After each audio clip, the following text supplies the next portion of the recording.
I already get drunk and like old pictures of exes. Are you a fuck around with the exes guy? You have a tough time letting go? Yeah, the problem is they just don't fuck around with me. I'm telling you. Like I said, even when you end it? I've never ended it with the one I wanted. Don't leave me. I've been that guy. Grab the KY, get yourself ready. You got some sliding to do. Hanging out with TL and the boys, maybe some critters too. So get your phone and get on the gram. You know where to find the man. Slide into the DMs. Girls on your mind. Slide into the DMs. But baby, take your time. Slide, slip it on in. Here we go again. DM Monday. Welcome to episode 21 of the DM Monday podcast. I'm Trey Lewis, got my co-host Matt Brill, and Trey Bonner's out today. He didn't know we were doing a podcast today. I don't know what's up with that. He worked hard on the road this weekend. Yeah, he got after it. Yeah. Drank all the White Claws.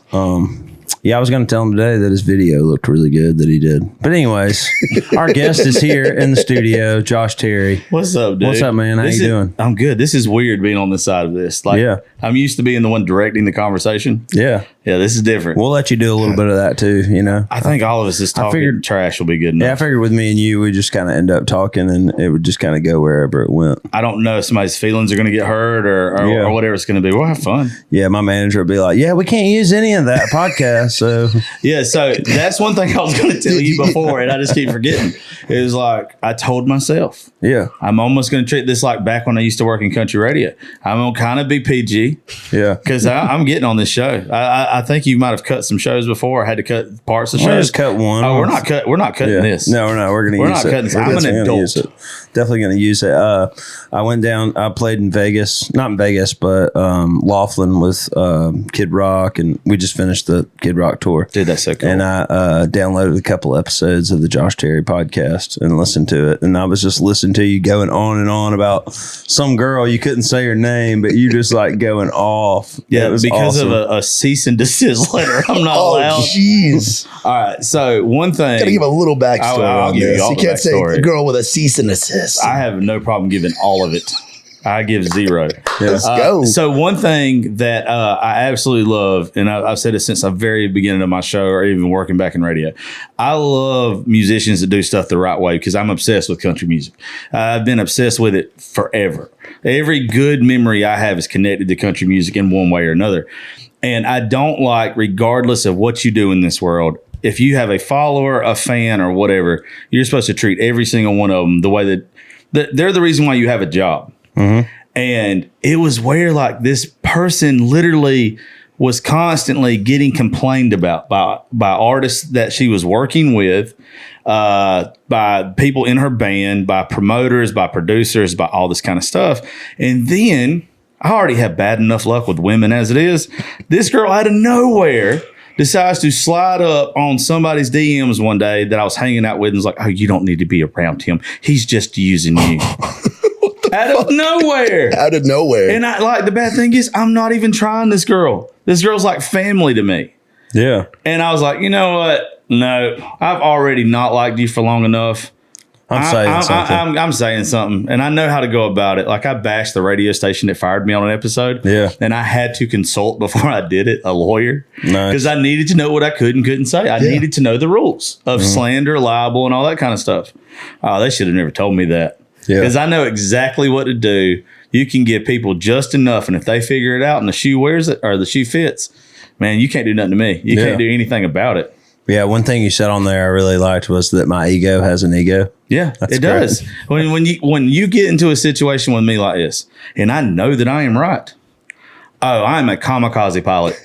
I'm telling you, I am a crash dummy.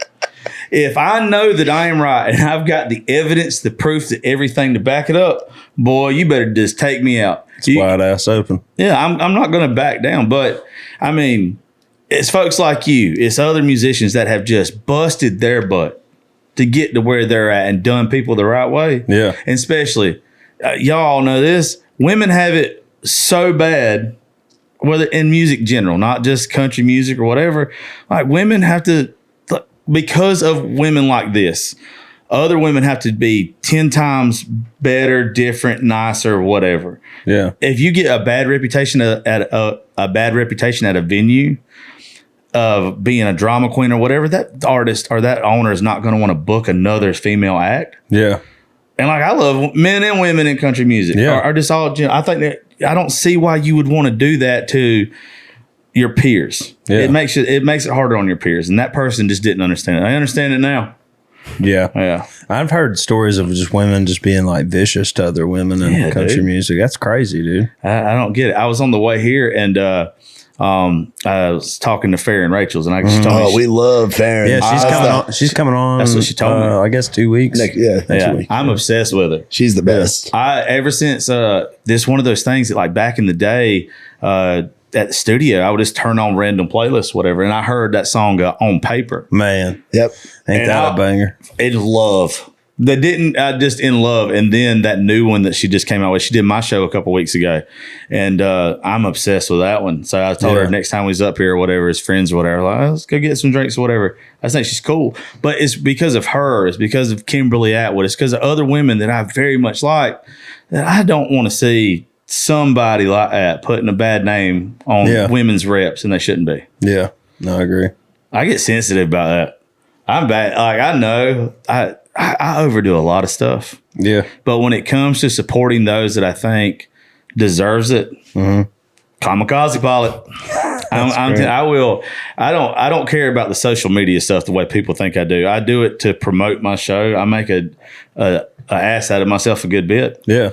But it's literally, I want to draw you into my show. And then have conversations with you. It allows an open dialogue, like back when you were on the radio airwaves, and you had you had your local. Brill used to run radio too. You had Bubba from the mechanic shop down the street calling in every morning on the show, or you have the community. It's what your followers are. It's just a bigger range. Yeah, I've realized, I think, and I don't know why people ever get this twisted. I almost got it at a very quick coming into this business that I work for you. You don't work for me. You're not. You might be paying for a ticket. You might be downloading my show or whatever. But I work for you. It is my job to entertain you. I might be doing what I'm passionate about, but I ought to make you happy. Yeah. Yeah. Exactly. And that's where, like, when you're doing a good job at whatever you're doing, a singer, a podcaster, a radio host, or whatever, you put the listener or the follower or the fan first. And people that don't, I ain't got no respect for you. Yeah. I don't care how good you are. You could have Grammys coming out the ass. And if you're ugly to the people that made you have those Grammys, I ain't got nothing for you. I agree. That's why Be a good person. That's why I've always liked the interaction that you have with your fans. I think that is cool. Yeah. I think that is special. Yeah, I always try to just like respond to every DM that comes in, whether it's absurd or not. You know, I've heard some of your absurd ones. Yeah, I'm sure you've got absurd ones too. You'd be I figured surprised. you'd make me a list to read on the DM Monday podcast. There's some of them I would like to probably find out if they're real or not one day, so I'm probably not going to ever read them. Yeah. You never know what town I'm going to be in. Yeah, for sure. Have you had any fake Josh Terry accounts? Yeah, a couple, but none of them been took serious. We had one fake account where some lady got mad because she got scammed because she was going to pay money to have sex with me in the green room. But she got mad at my manager because she got scammed that she was going to pay for prostitution. Yeah, like there was a scammer out there basically what's saying, wrong hey, with people? special XXX rated VIP meet and greet, me, you in the green room before the show. And they said that they were turning it into TNZ, but it's TMZ, right? Trey, I mean this with all respect from the bottom of my heart. If somebody is paying to have sex with you, how hard up were they? And I want to know how much they spent. That's what I'm saying. They ain't paying to sleep with me either, though. It's for the record. Same. No, I agree. Yeah. My body looks like a melted ice cream cone naked. You know what I mean? Hey, I look like half a tube of toothpaste that's used, bro. I'm telling you. That Colgate shit. I'm telling you, I am aging like shit. Yeah. How old are you, Josh Terry? 35. 35. We're the same age. Are we? Well, I'll be 35 in December. Okay. Well, you Were look, you 86? Seven? Are you 87? I'm 87. yeah, December. September the 10th, 87. For Nice. whoever wants to steal my information out there now, I just really messed that up. I don't care. I've said pretty much everything but my social security number on my Well, show. dude, it's like if you Google my name, it says I'm 5'7". It gets him and Trey Bonner confused. We got a tall Trey and a small Trey. Yeah. Y'all tickle me. So I wish the way that y'all do y'all shows, that I had dudes around me that wanted to have the same atmosphere. Yeah. Because there's some, like, I have to put out so many a week now. Yeah.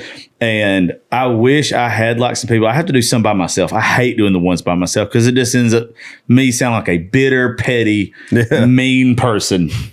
I like to have conversations, and I just would like to have them with my buddies. Yeah. That's what it seems like when I'm listening to y'all sometimes. It's just you and your boys talking, all of y'all having a good time. My dudes will not get on my show to save my life. Damn. They're rough. What are y'all doing? He needs some Not real them. They friends. will. They will. They will. I think all of them's been on them besides Carter. Riley Anderson, Dave McMahon, and Carter, the ranch hands. Yeah, I like these boys. I like to interact with musicians all the time because in our area, there's none. Yeah, and I've noticed too. So, you started your podcast in 2020, right? Yeah, 2020, October 2020. And it was called something different, right? Yeah, it was called Politics, Religion, and Whiskey. So that's three. It's a hell of a title. Yeah. Well, and a popular one in 2020. All three of those were in very full effect. So I love Sammy Kershaw anyway. I love that song Politics, Religion, and Her. Yeah. But when I got fired from country radio, I wanted to have a title. Can we talk about why you got fired? Yeah, I'll tell you. Yeah. I wanted to have a title to where if you came on the show, it was open to you talking about absolutely anything you wanted to, because I wanted to be complete freedom of speech. Which is what you don't get with radio. Exactly, right? So politics, religion, and whiskey. But the problem with that shit was every time you messaged a person on social media, you messaged an artist. I got the same message back. Didn't matter what my ratings were. Didn't matter what anything else was. I said, I'd like to, but I don't want to talk about politics or religion. Yeah. And then I had to tell them, you don't have to. I mean, I won't even lie. I remember the first time you asked me on your podcast, I was like, damn, is he going to want me to drink whiskey? Because I don't get fucked up, you know? Yeah. But what happened in radio was, and the reason we did the name change was because of that. We just dropped it, Josh Cherry Podcast. But what happened in radio is they found me off of social media back when I used to be called Bearded Bastard. Like it was something that blew up, stupid stuff. I battled depression and anxiety or whatever, and I had an outlet for it. I used to be like 330 pounds. Yeah. And I always wanted to talk about that. Like, because I tried to, this might be too much for y'all. No, bring it on. Back in 2010, tried to commit suicide, and I'm very open about it. And I went through a very bad breakup in 2016. Well, between 2010 and 2016, I figured out what my triggers were. I figured out what everything that made me depressed and what really hurt me and put me in those funks.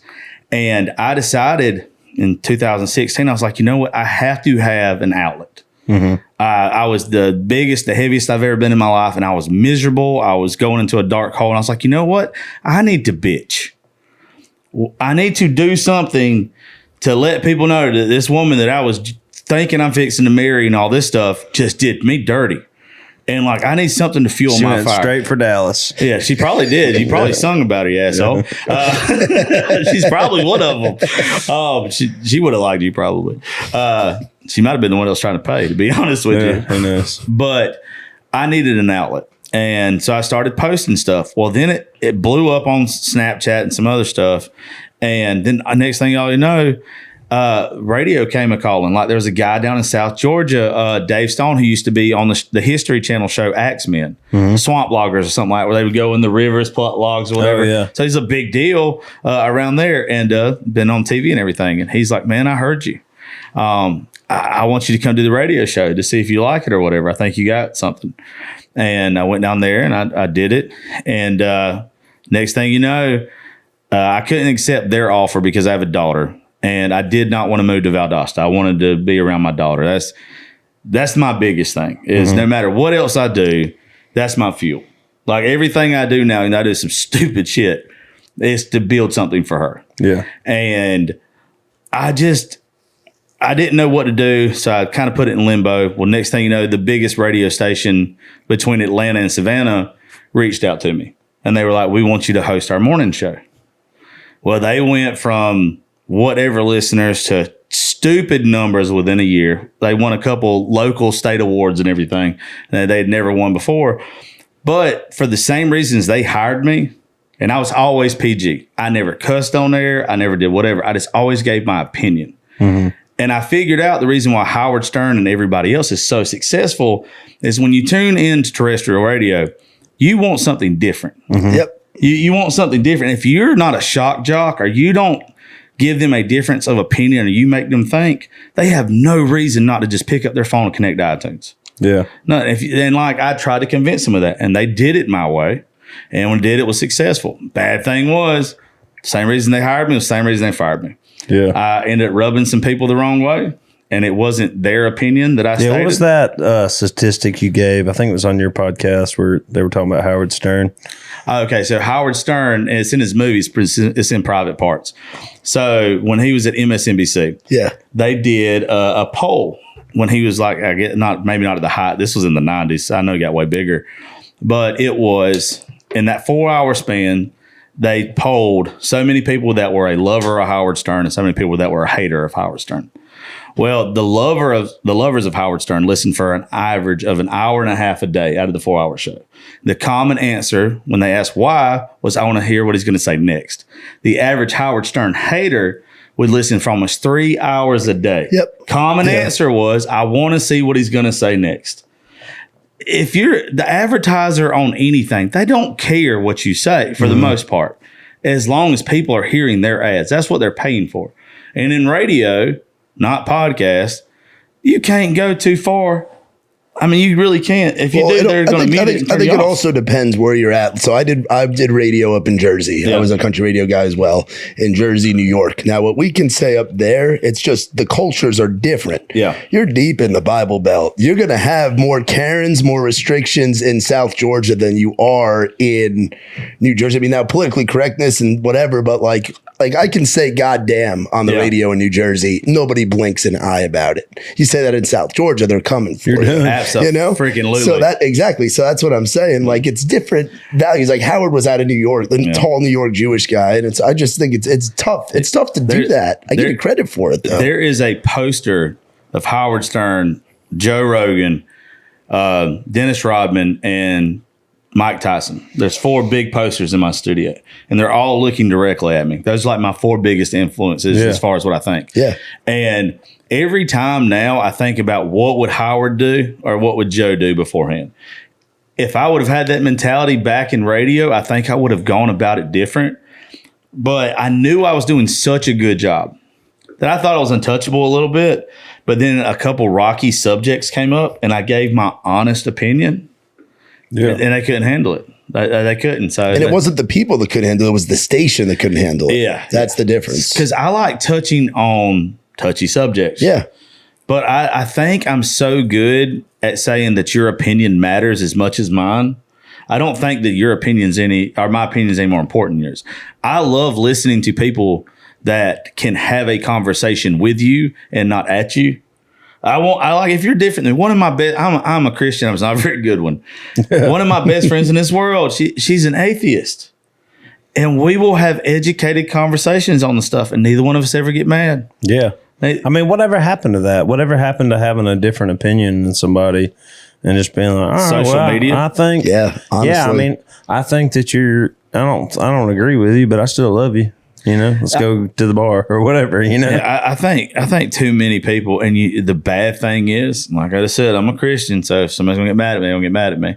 But it's the people that are very religious are the ones that are the most judgmental. And I just, for the life of me, I don't get that. Which is so opposite of what the message is from the book. Yeah, it literally, Christian is to be Christ-like. He loved everybody. No judgment. Hung with the sinners. Yeah, I like the sinners. I'm one of them. Yeah. I mean, I always say that messed up people understand and love messed up people. Yeah. You don't judge them, but everybody's messed up. The more that you're open about it, the more that you're honest about like your things. Trey's got that song, I'm Tired. A little tired. A little tired, my bad. You're good. And my mom has also always battled depression, anxiety, and all this kind of stuff, right? A couple suicide attempts, stuff like that. And like whenever I told her I was doing Trey's show the other day I was on way up here, like my mom started crying. Because she was like, how much this helps it or whatever. Yeah. Like if you're not all the way open and you express everything about you, good, bad, whatever, if you're not honest, if you're not authentic, if you're not genuine, You don't have the capability of taking your scars and the stuff that has hurt you, your trauma, and helping somebody else with. Amen. I think that's what we're supposed to do. There's a reason why, if you've ever battled suicide or if you've ever been through it, there's a reason why you're still here. Yeah, for sure. And I it's think to help that's a others. beautiful thing. I mean, that's a beautiful message as to what you're doing. You know, it's like, you know, selfishly, you needed an outlet. You know what I mean? Something to bitch about. But at the same time, people grab, you know, grit strength from hearing you talk about the shit that you struggle with, you know, or whatever, you know? So it's like a two-way street. Well, you know? it definitely, I don't want to say it saved my life, but it gave me a different perspective. Yeah. It literally was where I kind of found my message. Like, I think, Well, I mean, you're getting paid to be yourself. yeah, exactly. But You can't ask like- for anything and I'm better not, than and that. I'll go tell you, I am not one of these people that will ever say I do everything I do on social media or everything I say just to help you. I don't. I like money and I like getting laid. Yeah. Like I'll go ahead and tell you, like I'm Same. not. Yeah. So it's not like I'm a saint. I promise you, Yeah. I'm not. It's just I know what I've been through, Yeah. and if something I've been through can help somebody else or just help them share their story. All I ever wanted was to be able to tell what I went through, get it off my chest, and let people realize they're not alone. Yeah. Like, you're not by yourself.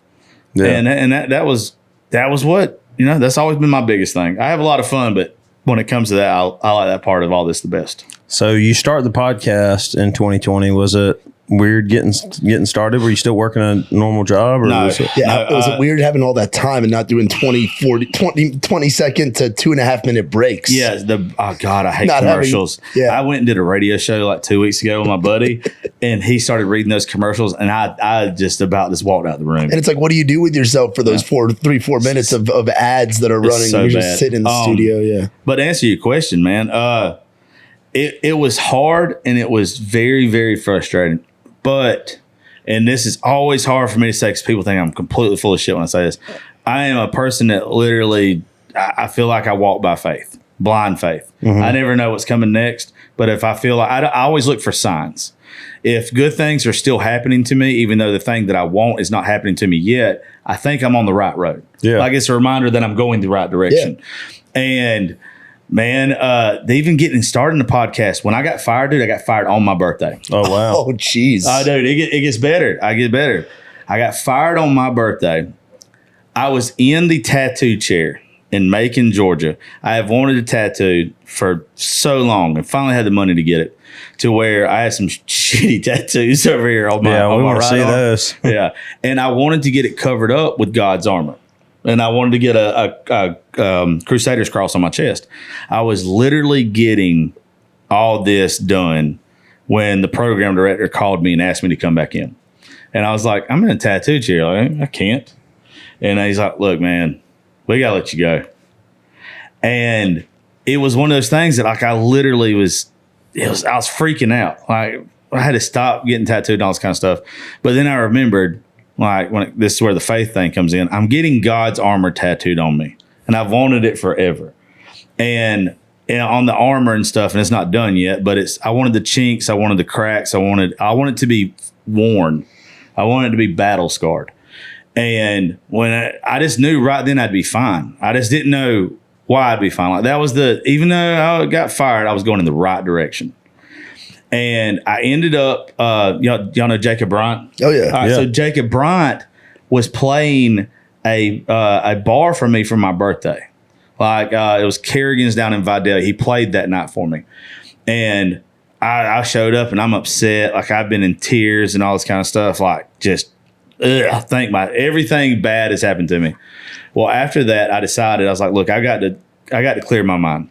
And I went to Jacksonville, Florida. Well, between Cochran, Georgia, and Jacksonville, Florida, I had a radio station out of Atlanta that's well known, one in Savannah. Both called me and they asked me to go to work for them. And I just didn't know what to do because I would have to move away from my daughter. That's my biggest thing. I will go back to a 9 to 5 before I'm not around my child. She just turned 11. She'll be 18. When she gets 18 now, she better be going to Vanderbilt because I'm moving up here. Josh Terry party. Yeah. I can't get away from my baby. That's awesome, man. So I went to Jacksonville, Florida, there's a poker room down there, and I'm a degenerate gambler. Me too. I'm so bad. Dude, I lost like $6,000 this year on the Kid Rock tour. Dude, I'm telling you, I'm a degenerate gambler. I'm sitting at a Texas Hold'em table, and we're just talking over there, and there's a guy sitting across from me, and somehow we strike up a conversation, and he's with iHeartRadio. Mm-hmm. And he's like, starts asking stuff about me or whatever, and he's like, have you ever thought about starting a podcast? And I was like, no, I've never, like, I know what they are. Yeah. I mean, I was already listening to them at the time. And he's like, if you really are passionate about things you stand for and all this kind of stuff, just be different and start one. See if that goes well for you. Well, luckily I had a little bit of savings account and ended up purchasing a building. Well, not purchasing, renting a building, and started it. And like, I had this idea in my head of what it was going to be. Well, that didn't work. I had this whole concept I didn't want to do. I was so used to in radio not having to advertise for myself. Mm-hmm. Like, people knew what time your show was coming on every morning, all this kind of stuff. So I hired like these 3 good looking women to do all my social media for me, just like post TikToks, all this kind of stuff or whatever. And they were morons. Like, I very quickly realized that I was hiring them because of their looks, but they weren't creative. I could be more creative. Yeah. It did, and it worked for me. It got people downloading the show and all this kind of stuff, and that was a learning curve, because I think if you go back and listen to the first couple episodes, you can tell the quality on a couple of them's trash. Yeah, trash. The content's pretty good, but the quality's trash. I had to learn, and then you just kind of get to that point to where this isn't making me money. I'm spending nothing but money to keep this going. What should I do? Like, should I just go take a real job? And I had this moment, and I'm not going to say the person's name, but they came around, and within one time of them being on the show, I figured it out. I figured out I couldn't, and I don't mean this in a disrespectful way, I could not just have everyday normal people on the show all the time. Yeah. You had to have creative people. Spice it up. Yeah, you had to have like personalities that were bigger than you. I always say I want to be the least professional or the least creative person in the room. Yeah. I want like everybody else to teach me something if I'm around you. Mm-hmm. And I figured that out. You start getting these folks, these women or these men that have figured out how to get 1 million people to follow them on social media. There's a lot you can learn. By being themselves. Yeah, by being themselves. The ones that fake it, you can as tell good in a or as heartbeat. bad as that is. Those ones that fake it, you can tell in a heartbeat. Those ones that are genuine in themselves, takes you 5 minutes to figure out. I don't know what they're going to end up being, but they're going to be something. Or what kind of conversation we're about to have, but we going to have it. Yeah, all you got to do. I think at the beginning, like the intro to our show or the description of our show, it says, just imagine sitting at a bar with a complete stranger and becoming best friends by the time you get done with it. Yeah, that's what I want my show to be. And over the past 2 years, that's what it's grown to be. Yeah, that's awesome, man. I love how you talk about just being there for your daughter. You know, that's my favorite part of everything. That's why it's called Raising Grace Studio. Yeah, that's all. That's her name, Grace. Yeah, it's Grace. Yeah. So everything I do is centered around her. Yeah, I have a friend, man. He's like, you can call me whatever you want, but I'm going to be a good dad no matter what. You know. Yeah, I might drink too much. I might like women too much. Yeah. I like a lot of things too much, overindulge in a lot of things in my life. But I also learned how to overindulge in being a parent. One thing I've noticed that you've been doing, and I don't know the realm of it all, but like how you said there's really nothing in Georgia as far as like music goes. I know you've been taking some of these younger artists and just trying to help them introduce them to people that you've met in music. You've been doing some demos and stuff. Yeah. Well, one of the things that I just really believe, man, I had people help me. Yeah. And I don't think that you're given a platform and you should just abuse it. Yeah. Like there's people, the guys that are sitting in the room that I brought with me. Yeah. They're talented, dude. They're good. I will never be able to sing a song. The good Lord knew that if he gave me musical talent, it's over with. Yeah. It is over with. I'm going to have 100 different baby mamas in 50 states. Like I'm not going to be a good person. Yeah. I will Johnny Manziel the shit out of that situation. Yeah. But I think to what I want to do is I want to help those who don't have a voice as loud as me, that are more talented than me. Mm-hmm. I can talk. That is it. I feel you. Yeah. I can come up with a one-liner. I might come up with something catchy. Yeah. I can't do what y'all do. Mm-hmm. And the ones that are actually good and the ones that I believe in, I try to take everywhere with me and introduce to folks and get them on social media. Yeah. And for somehow my dumbass has learned how to work social media. I got several buddies that are just so talented, I think. And they don't know how to work social media at all. They don't know how to do any of it. And I feel like that's my job. I feel like it's my job, and I don't want to charge anybody for it, and I never would. I want to show them what they can do. You just got to kind of, plus, no one believes in you where I'm from. Yeah. You're supposed to work a 9 to 5. Nobody ever wants to take that leap of Nobody faith. made no money playing music, Dewey. Exactly. That's exactly right. If you don't, and where I'm from, if you don't graduate high school, get married, have a kid, work at Robins Air Force Base, and go ahead at 20 years old and start thinking about your retirement, you're a failure. Like, and that's just not who I am. It's never What been is it, who I Burrell? am. Live here, die here. Born here, live here, die here. Dude, come to Eastman, Georgia. I am telling you. Well, I will say one thing about Georgia, though. You guys are the breeding ground for country music the last 25, 30 years. I mean, like up where I'm from in New York, we don't have songwriters. Yeah. We don't have that. I don't know if it's you guys do the Rockstar Church thing with the live bands and stuff. I don't know or what it is where kids are just coming up playing guitars. But there are a lot of people that do. I feel like if you polled all of the Nashville songwriting base, there'd be at least 20% from the state of Georgia. It's funny. All songwriters, musicians. It's funny every time I meet somebody up here and I ask them where they're from. Yeah. Seems like they say Georgia. Oh, everybody's from Georgia. Yeah. It's all weird. all my friends are Georgia fans. Now there's a lot of Tennessee fans all of a Well, sudden. that's funny how that happened from 2 weeks ago. Yeah. I think what that is we still live the life of country music where I'm from. Yeah. The back roads, the farming, the still doing bonfires, still all that kind of stuff. I think the way that we still live there is what country music is to me.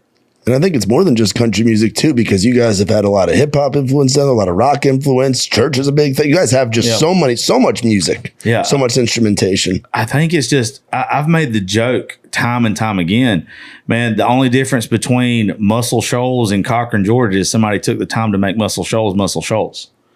Like if somebody wanted to make Macon, Georgia, Cochran, Georgia, something like that, a safe haven for musicians. You obviously need at some point in time to come to Nashville to network, to write songs with people that are better than you at writing songs, to figure out what you're good at. But man, there's some people that can't get away. There's some people that's got families, they got whatever. And it's a pipe dream. I mean, I didn't move here till I was 30. Yeah, there's some talented folks that'll never end up, that'll just never take the leap, but be some of the best voices that you've ever heard. Yeah, see, that's where I want to help those people. And honestly, it's not just out of kindness in my heart now. I'm trying to find the next person that's going to blow up that's special and for some way or another be attached to it too. Yeah. Like this is money for me. Don't get me wrong. Yeah. But when you find these folks that have got the talent, they got the drive, they got the heart, they got the soul, they're not being fake about what they're singing about. They're a good person. Man, I will attach myself to you like a leech. Mm-hmm. But creativity drives creativity to me. And working with people that are like that, dude, that's when, even as me not a musician, I get my best shows out of being around folks like y'all. So, I mean, you can put me in a room with people that are in one way or another creative, a musician, whatever you are, just songwriter, any type of thing.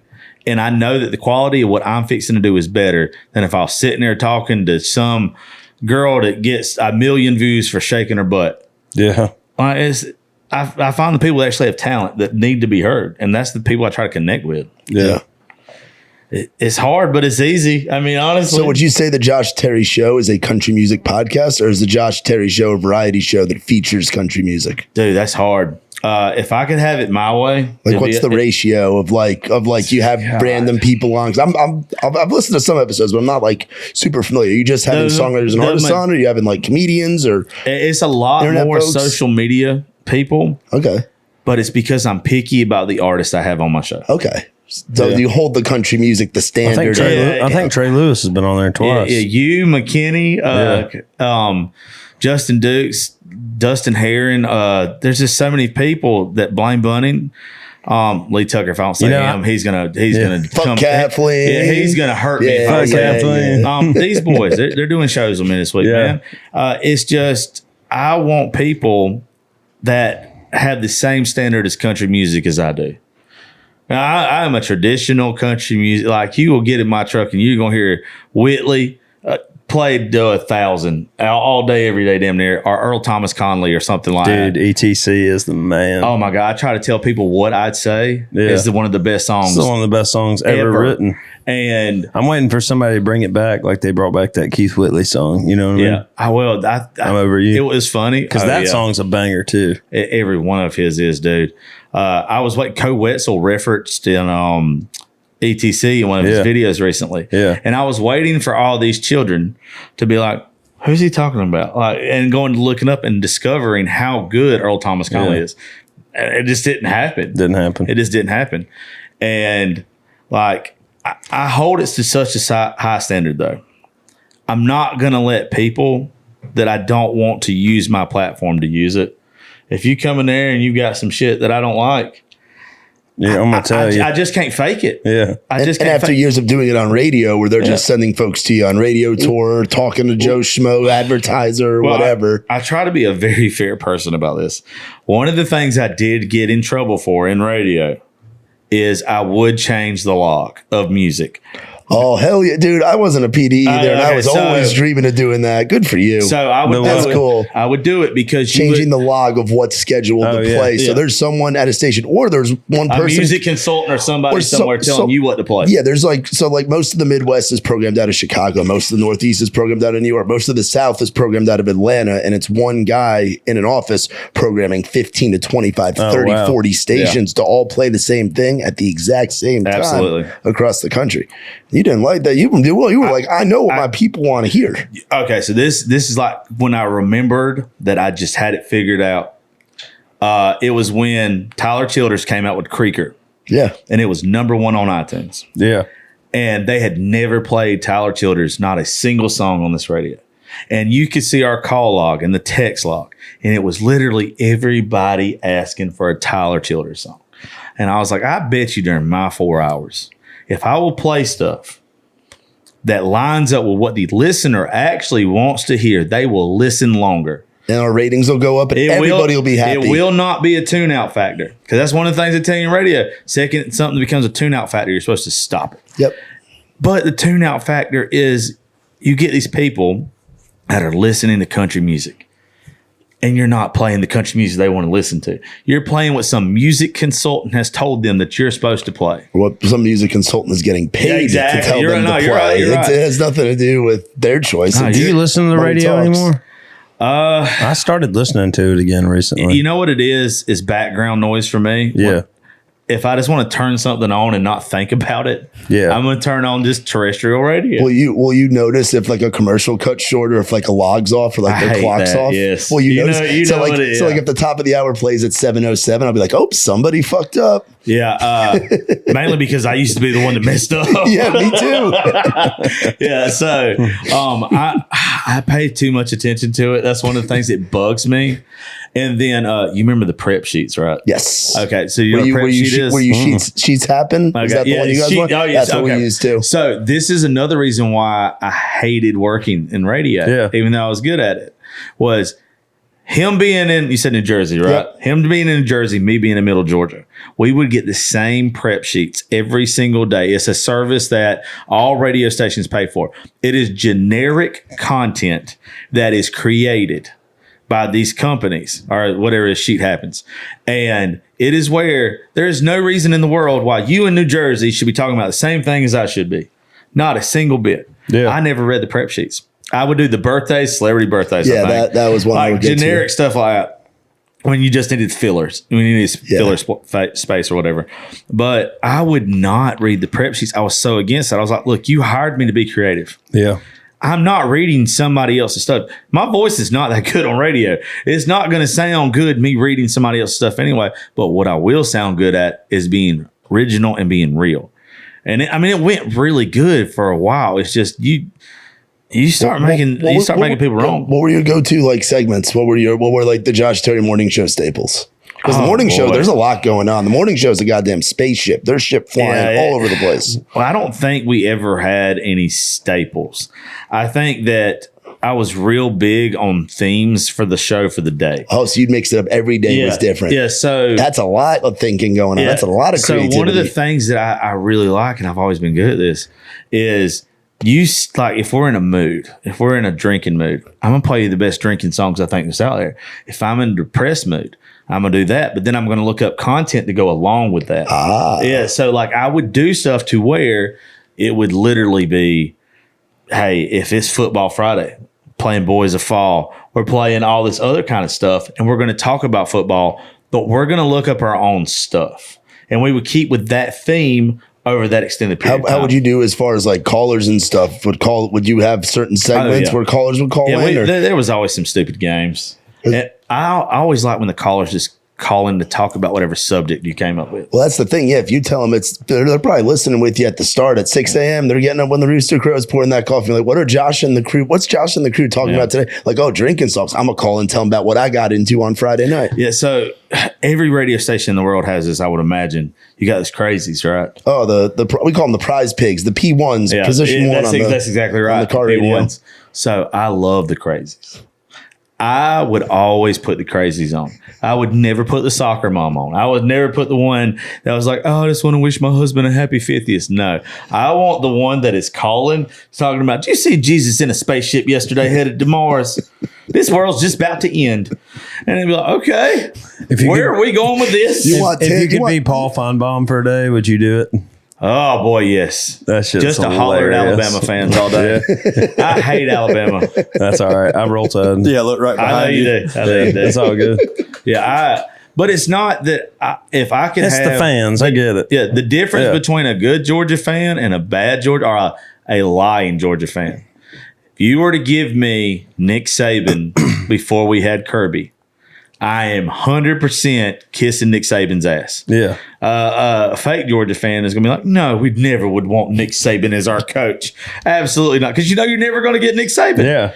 Yeah, they hate what they can't get. Dude, Kirby Smart's a G, though. Yeah, he is the best Saban disciple. Yeah, that's why I said before Kirby. I'm all about Kirby. Yeah. Kirby's my guy. Now, how do you feel about? Is it this weekend or next weekend? Georgia, Florida's this week. Georgia, Florida's this week, and then you guys play Florida and Tennessee back to back. I think Florida is always tricky. It's just a lot of drinking for those are like the big party games. Have y'all ever been to down there for the swamp? I've never been to the swamp. Well, it's not swamp. The cocktail party. It's the world's largest cocktail party. It's Jacksonville. Yeah. I went one time. It's a mess. Oh, y'all don't know this. I got my ass whooped on TV. I want to hear about this story. All right, so if you look up Raised Rowdy with Barstool Sports. Okay. It's Raised Rowdy. Oh, no, that's Nick. That's Nicky too. Yeah, Rough and Rowdy. Rough and Rowdy. My bad. Rough and Rowdy. You did Rough and Rowdy? I did Rough and Rowdy. You fought in Rough and Rowdy? I got my How did I not fucking know about this? Dude, I watch all those. Somebody pull it up. This would have been 2018. That's early. Rough and Rowdy. Were you bigger back then? You said you used to weigh how much? Did you go to West Virginia? No, I was good. It was at Georgia, Florida. That's where this is going. So the only time I've ever been to Georgia, Florida, they put out beforehand, like a couple of months beforehand, they were like, hey, we're going to do this pay-per-view boxing match. Georgia fans versus Florida fans. And there was they wanted the wildest submission tapes ever. Well, I'm obsessed with 80s and 90s wrestling. So really? Hold my beer, watch this. Yeah, I was like, I've got you, brother.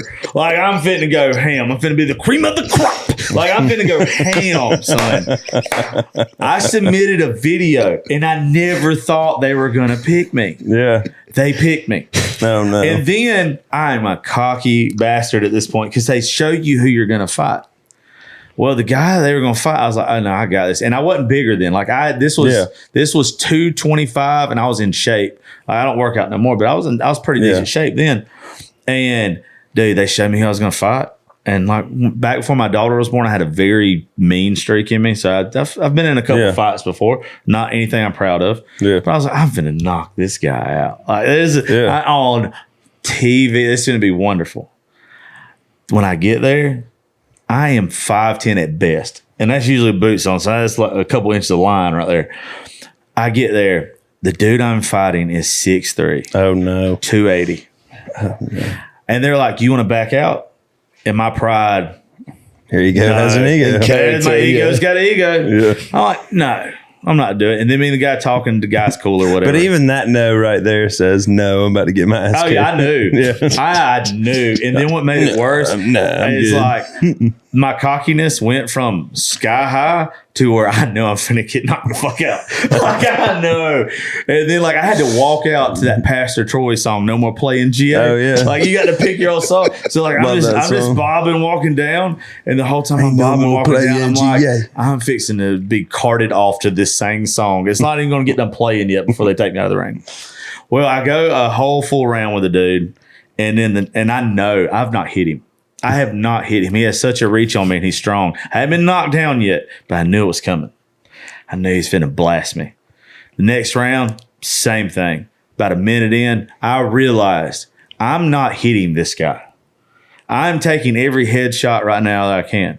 So he hits me one good time. I drop down to one knee. And I'm like, oh, my knee. I think I blew my knee out. You're like, please get me out of here. Then the ref came over there, and it's the best acting I've ever done. The ref comes over there, and he's like, are you okay? And I was like, all right, let me stand up. And I dropped back down. You watched a lot of professional wrestling as a That's kid. exactly what I'd done. You know, there wasn't a damn thing wrong with my knee. I just had made the decision that you were out. I was not getting knocked the hell out on pay-per-view TV. I was not. And there was a picture of me that went around like our Facebooks and shit and everything where I'm from or whatever. I had a smaller beard back then, but I still had one. And I had they make you wear the headgear. Mm. My face is completely bulging out of the headgear. And it just looks like I'm fixing to have a heart attack. My blood pressure is like 8,000 over 8,000. Like I am red. And I was like, why did anyone let me do that? Did you get to meet any of the Barstool guys? Or were you hanging with like Big Cat or Caleb or any of those dudes? I don't think Not after an embarrassing yourself. Well, no, I'm saying beforehand, like at weigh-ins and all that, they usually have interactions. As much as I like Barstool now, I knew what it was then, but I probably didn't appreciate it to where I went up to anybody. Okay. If I met somebody then, I couldn't tell you what. It wasn't Dave. I know Dave wasn't there. Did you party that night, or were you like, I'm going home? So this is where my ego was completely deflated. Yeah. The girl that I was dating at the time was there with me, and we were supposed to go to Georgia, Florida the next day, like party and shit. I was like, hey, look, I didn't want to tell her that I'd faked my knee hurting. So I made her drive me all the way back to Georgia. We were supposed to go to the game, or we were supposed to tailgate or whatever. And she felt so bad for me. She was like, you just want to go home? And I was like, yeah, because I don't want anybody to know I got my ass whooped tomorrow. Because there was like a lot of people in the arena. Mm-hmm. And I just knew that I was going to be in that guy. Like somebody's going to be like, you really got fucked up last night. Like that dude was wearing you out. Did y'all ever have those like fight nights at like the bars and stuff? Like they would have fight night, like the tough man stuff. Like I don't know, they would just sit, like bunch sounds of like kids. the show Letterkenny, the toughest man in Letterkenny. Like, no, we used to go to this bar. It was like somewhere down in Alabama. I can't remember what it was. Like in the back of the bar, and they had like a boxing ring set up, and our friends would just get up there and beat the shit out. It was like a fight night. And you paid like $15 and you just watch people get their ass beat. It was great. We had that same thing at the Blue Iguana in Prattville. They had an octagon and it's just drunk people getting there fighting. It's Alabama rule. Like they took it serious, but I remember just like I was never like a huge person. I mean, I got in a couple of fights, but I'm pretty much got my ass beat every time. Like mostly with my brother, but in public. But I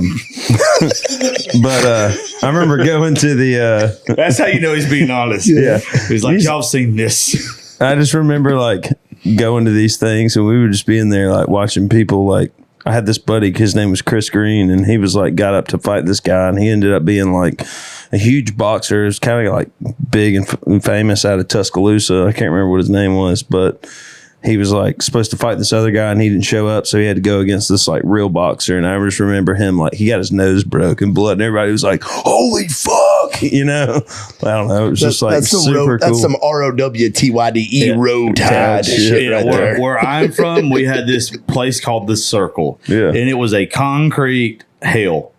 Like it was just a big U-turn that nobody went down no more, next to an old cotton gin. And we all used to, like in high school, we used to go put on these boxing gloves and we used to fight each other. Like, that's about as close as I've ever got to that. Yeah. And those were never fun. All right. Would you rather? You ready for this segment? Let's do it.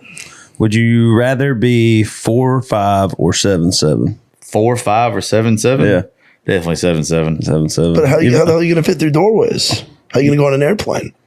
You ever try to get laid being 5'6"? I'm like 5'8", 5'9". I He's do all mentioned right. his height like 10 I'm times. making so sure that women know. Because I always get. get it like, I thought you were tall. I thought you were 6 foot. No, I'm not 6 foot. I'm like I said, 5'10" at best. Yeah, no, forget that. I would not want to be. 7'7" though. That's so. At least you can fucking play in the NBA.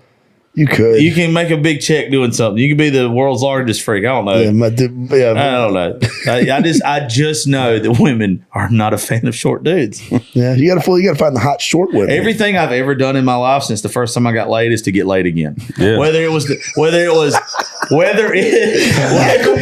a clip. That's a clip. Hey, I said this earlier when Mcilwain was going down to get you. I was like, Mcilwain, if you're a Charmander, Josh Terry is your Charizard. Like he is the evolution of you. That is a Matt McIlwain sweet boy kind of statement I'm right telling there. you, whether it was buying a shirt, buying a car, getting a job, whatever it was, it's like, you know what? Am I going to get laid if I buy this? Yeah. Chris Cagle, because the chicks dig it kind of shit. Yeah, so in that instance, I'm definitely going to be taller than shorter. Yeah. Would you rather be able to run 100 miles per hour or fly at 10 miles an hour? Well, I'm scared shitless of heights, so I guess I'm going to be fast. And you want to be 7'7", you scared of heights? You're on the fucking ground. Your feet are still there. Dude, if you can I'm not up in the air. if you can run 100 miles an hour, imagine how fast you could get to. I'm definitely getting an MLB contract. I'm just stealing bases all the time. Yeah, exactly. I'm thinking of money and laid. Yeah. Like, that's Money it. and laid. That is Money and literally pussy. what my brain revolves around. Just money. I'm either getting paid or getting laid with it. Would you rather sweat mayo or have to poop a softball? It's just like every Where time. the fuck are you getting these questions? Hey, for real. Shit happens. I'm just kidding. That ain't shit happens. That shit happens. This is gonna be like way too much. I already feel like most of the things I shit out are softballs anyway. Softballs, I agree. What does the Josh Terry diet consist of? What are your go-tos? It's bad. So when I'm doing these extremely bad diets for myself, so I don't Just just like an experiment. self-pain. so I don't blow up again. Yeah. It's a lot of grilled shit, but right now it's any and everything. What did we eat today? What's that Jack's barbecue that we ate today? Oh, Jack's is pretty good. We went to They got that good brisket, dude. Yeah, They're solid. that's what they are. I ate a smoked sausage, some greens, Mac and cheese. Peg leg porker. Peg leg porker's Yeah, really that good. barbecue? You also get that. where's that at? That's good. That's That's just right over here in Cannery Row. It's Yeah. over by like where Oh no, the Gulch. It's like an old gas station looking place, right? Or like an old. Okay, maybe it's not. No, this place is right here. We'll send it to you. It's really Okay, fucking cool. good. Yeah, just don't go to Wits. Y'all are the ones that I've heard it, y'all talk about on the show there before. Like every town you go to, they think they have the best barbecue ever. We got, don't worry. You tell Trey and the boys, we got the best barbecue for them they ever had. Best barbecue ever. Catering the shit out of it. You get Dude, there, the best it's barbecue horrible. I had was in St. Louis, Missouri. Really? Yeah, St. Louis had or Kansas City, the burnt tips, the burnt Oh my ends were god, so dude! good. I still think about that shit. It's so good. So you can tell that there's a high cholesterol level between us because we're just sitting here like sweating over meat right now. Dude, there's a place in Georgia that we used to stop at. I don't remember where in Georgia it was, but it was where the movie Sweet Home Alabama was filmed.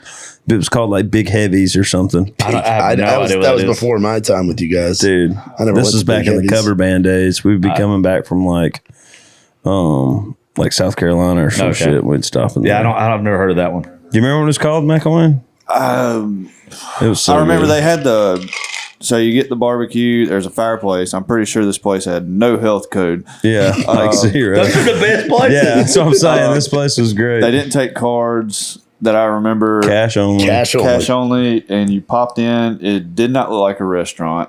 It was a old wooden cabin, and they had a big, huge cast iron pot back there that had their, I think it was either beef stew or Brunswick stew. And I wish I could remember the place. We passed by it all the time, and we'd stop in and every single time and get it. I think it's either coming from Statesboro or Columbia, South Carolina. It was not white folks cooking this barbecue, was it? It was actually, yeah, some older folks, and we were the only ones in there every single time. So when I'm on the road, I have a thing or whatever I'm going. I do not eat at white-owned restaurants. You don't even not for like any political reasons or whatever. I just like the way the African Americans cook their food. Yeah. I would rather go to some restaurant like that. It just, they always have the best food. Yeah. You got to go to Uncle Bud's. Uncle Bud's is where, if you're talking about high cholesterol, so it's all you can eat catfish, all you can eat chicken. They serve you with rounds, like instead of like bread bowls or like the bread baskets that they do at like steakhouses and Italian restaurants, they give bread baskets of hush Where puppies. is this Hush at? puppies. Where's this at? It's in Donaldson. It's not Okay. far from here at all. Okay. It's like 15 minutes. never but eaten there. You guys should do that. I went there with Mcilwain one time. Mcilwain eats fried okra by the pound. He's a sucker loves for it. some okra. But he's like pizza and chicken fingers the rest of the way. Really? He loves some fried pizza, okra. chicken, tenders, and fried okra. And that's about all he eats. Man, you could get along, dude. But dude, it's a very like mom and pop, like African American Those are my owned faves, man. restaurant. I love soul food. That's exactly what Uncle Bud's is. I grew up extremely like poor until we got to like probably middle school. And so like that's what we've always ever ate. Like we ate the poor people food. You've had instant grits a time or two. Have I? And I hate grits. I do not like grits whatsoever. Those but Quaker looking but I've for had Quaker. to eat Dude, I instant love grits grits. and oatmeal is like crazy. Yeah. Is that all the Would you rather accidentally like an old photo of your exes on Instagram or accidentally send a naughty text to a relative? I already get drunk and like old pictures Yeah, me of too. exes. Just to let them know I'm still there, you know. Oh, yeah. In case they want to. I'm My the- ex came over last night. God, I'm the worst about that mess. Are you a fuck around with the exes guy? You have a tough time letting go? Yeah, the problem is they just don't fuck around with me. I'm telling you, they don't. Like I said, Even when you end it? I've never ended it with one I want to. Don't leave me. I've been that guy. No, I promise you, I have been that guy.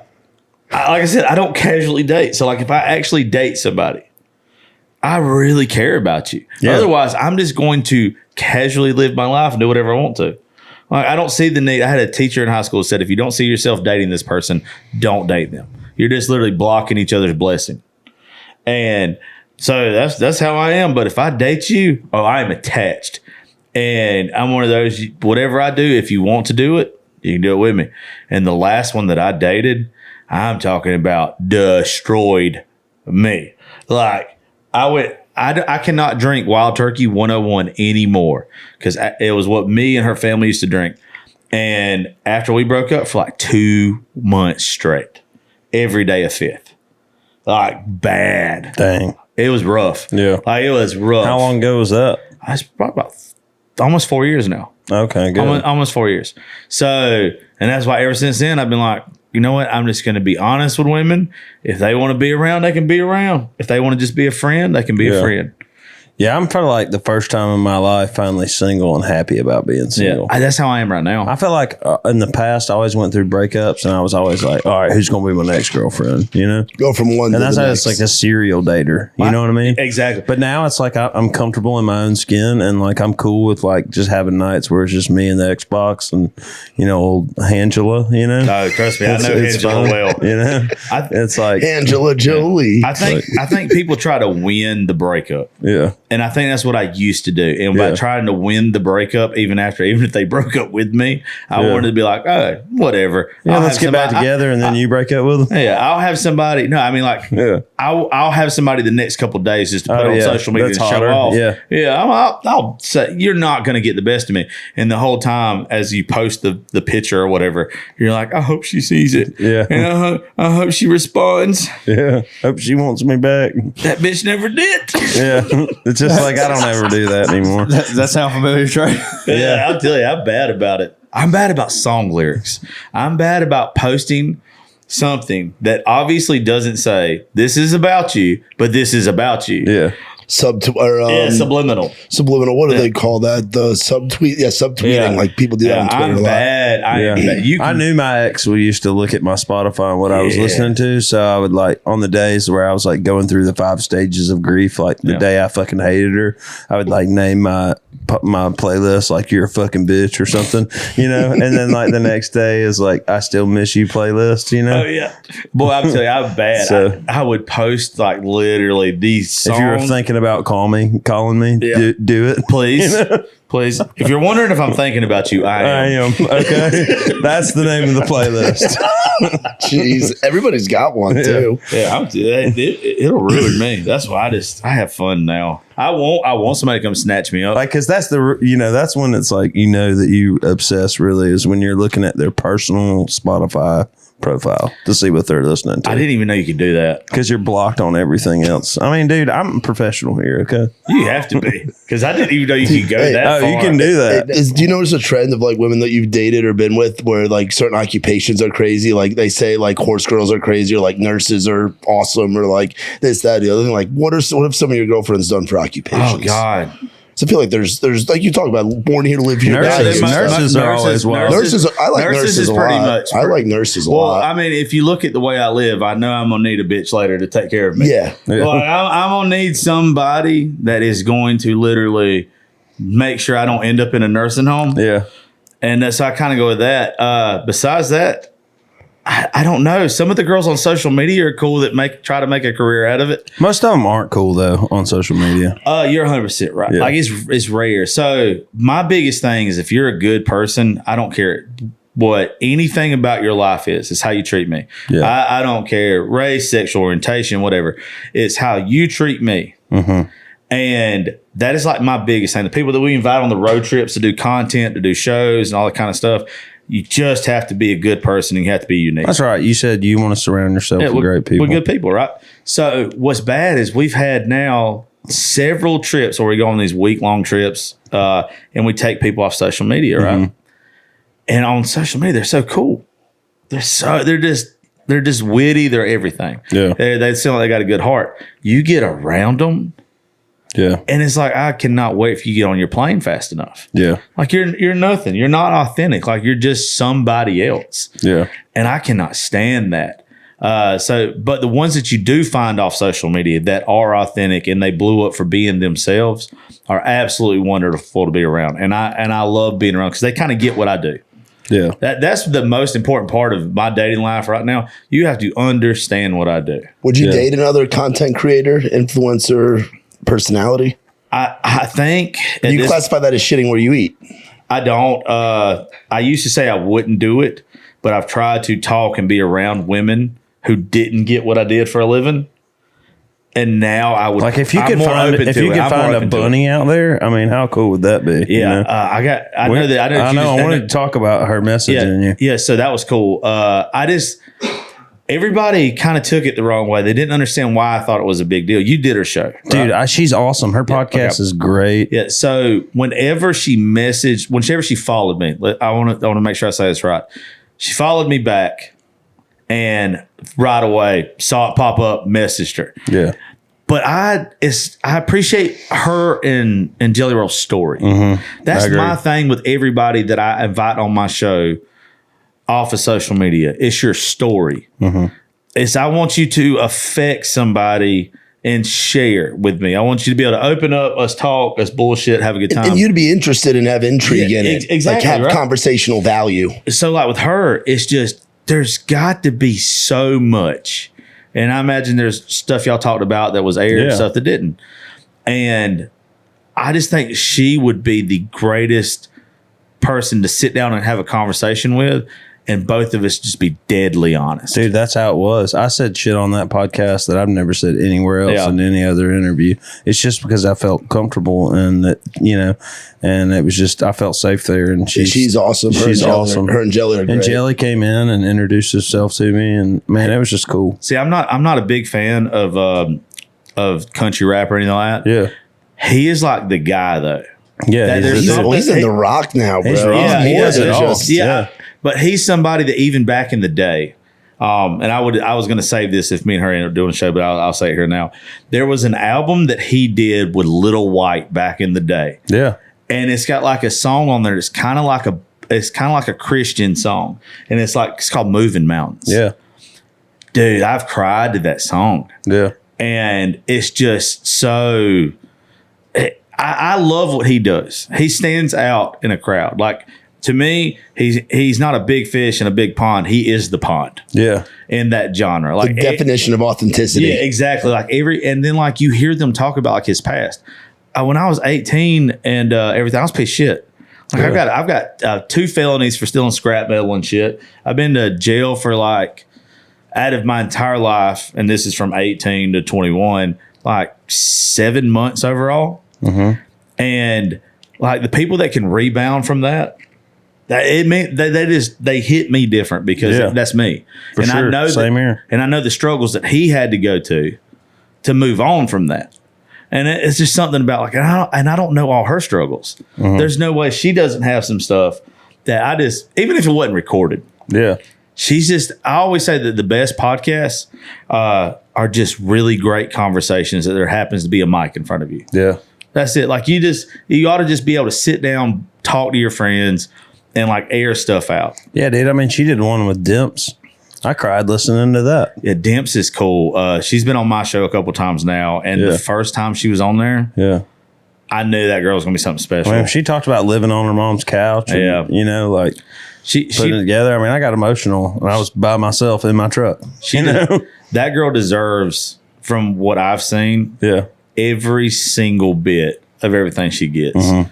Like she's genuine, dude. What you see of her on social media is exactly what you get. Mm-hmm. And those are my favorite people. Yeah. That you blew up off of being yourself. Is there an interview you look back on, or like an episode you look back on where shit got wild? There's a lot of them. There's some that I wish I wouldn't have done. There's a dude that he's been kicked off of social media now.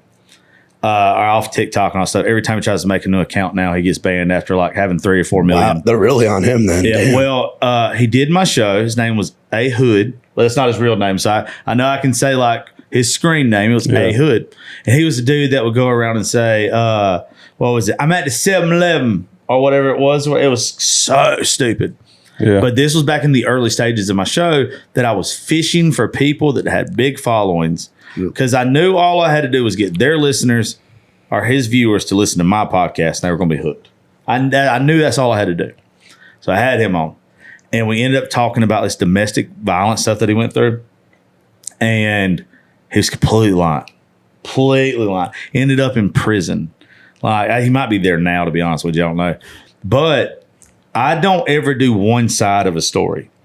I always will let, if you're sitting there and you say that this person beat the hell out of you, I'm going to ask that person to do my show on the next episode to share your side of the story. That is, that's to where it's not my job to tell you what to believe. No, the listener gets to make up their mind if you do that. You're giving a public forum for a story. Exactly. You're just hosting it. Yeah, I've told everybody. It's huge. I don't care.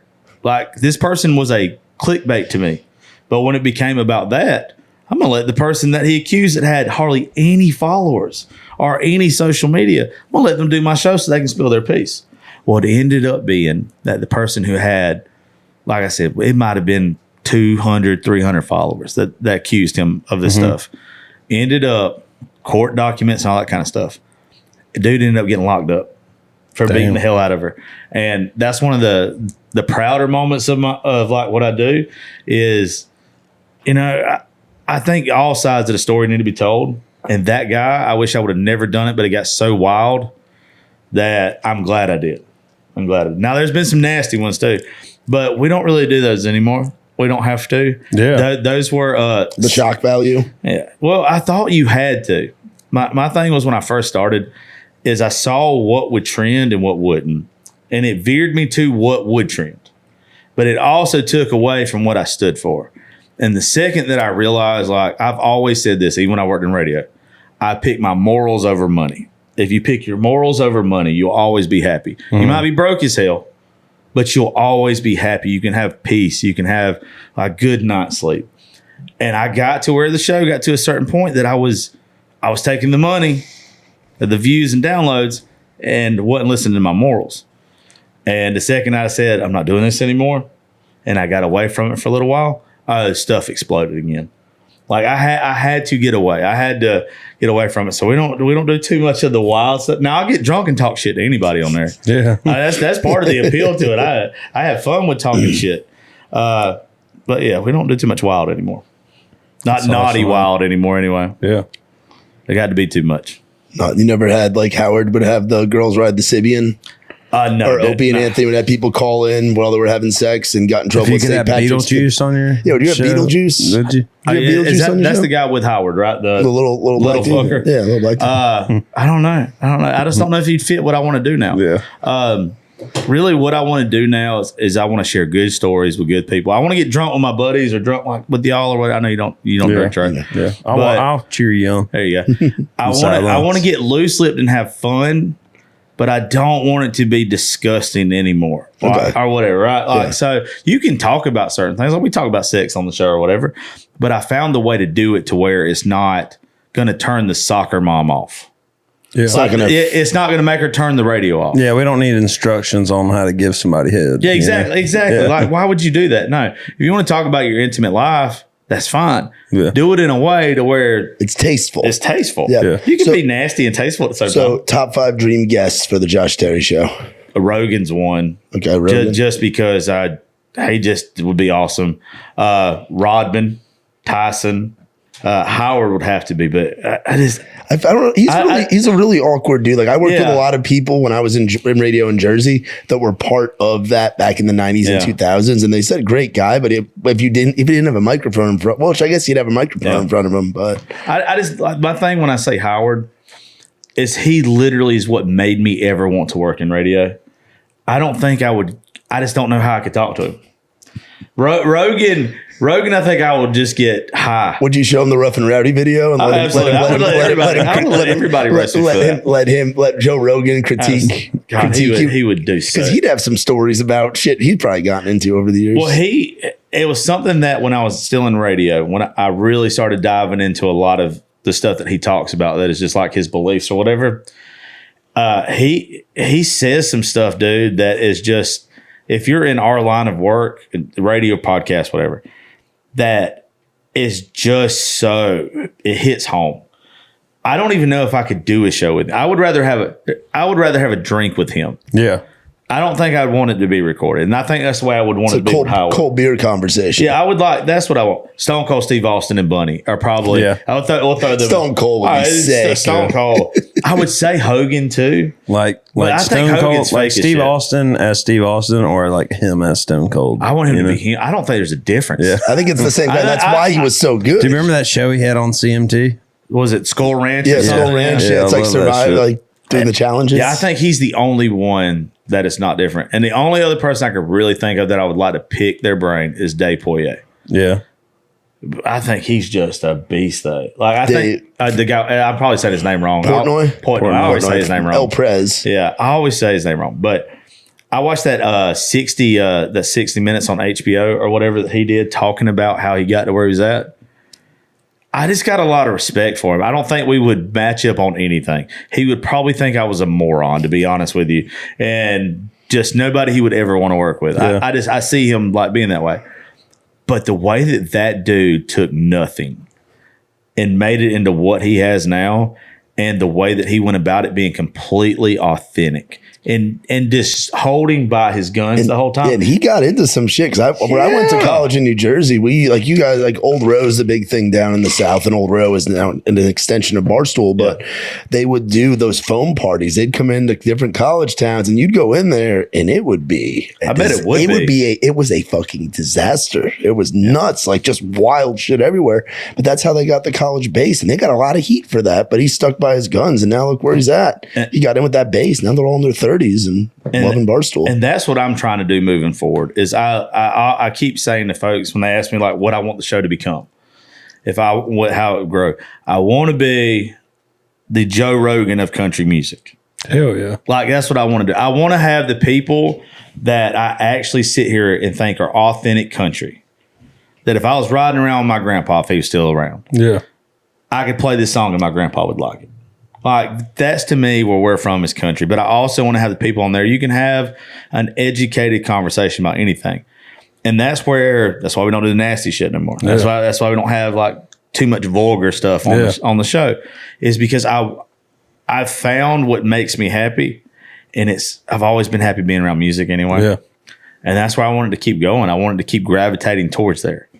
And so I don't know. That's just what I see as far as guests and all that kind of shit going forward. Yeah. Well, dude, thanks for being on the podcast. It is a pleasure. This has been fun. It's fun. I can't wait to come back on yours one day when I can finally make it to your live oak round. We're doing that Thursday morning. But hey, if y'all even get time in the next couple of days, what my favorite shows to do though, and you haven't done one of these yet, you have to. All right. Is at the beginning of this year, we did a show to where there was like 12 musicians in a room. Yeah. Justin Dukes to Brian Young, Kimberly Atwood, just a lot of folks. Anyway, so we get to talking, the first 30 minutes goes in, and they're just playing originals or whatever. Yeah.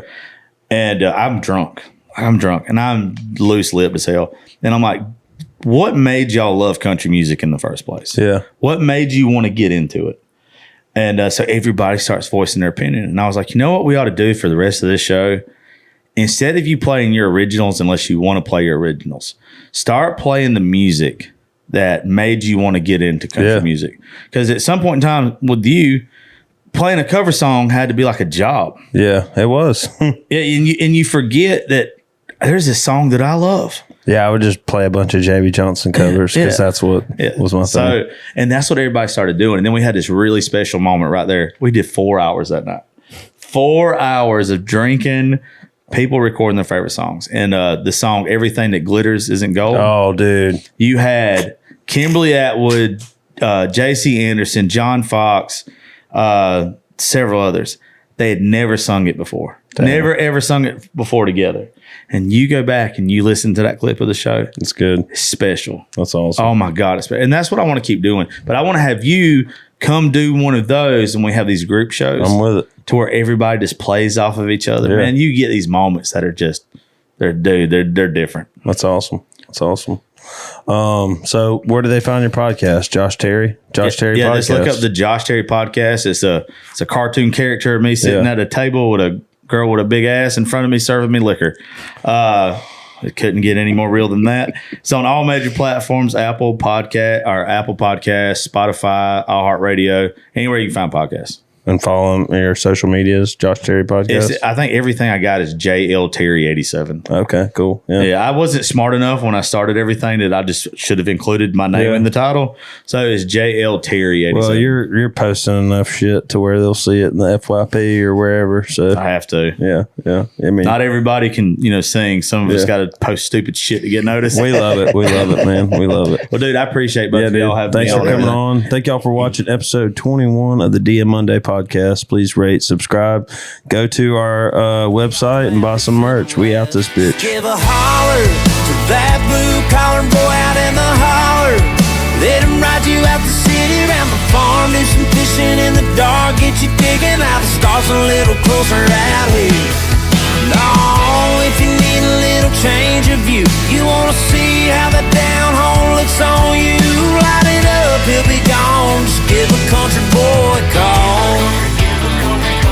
If you want to see what you hear in them country songs, want to watch a harvest moon hang all night long, if you want to stick them high risers in the rear view, he's got a cross hanging from the middle one. All you got to do, just give a holler to that blue collar boy out in the holler. Let him ride you out the city, round the farm, do some fishing in the dark, get you digging how the stars a little closer out.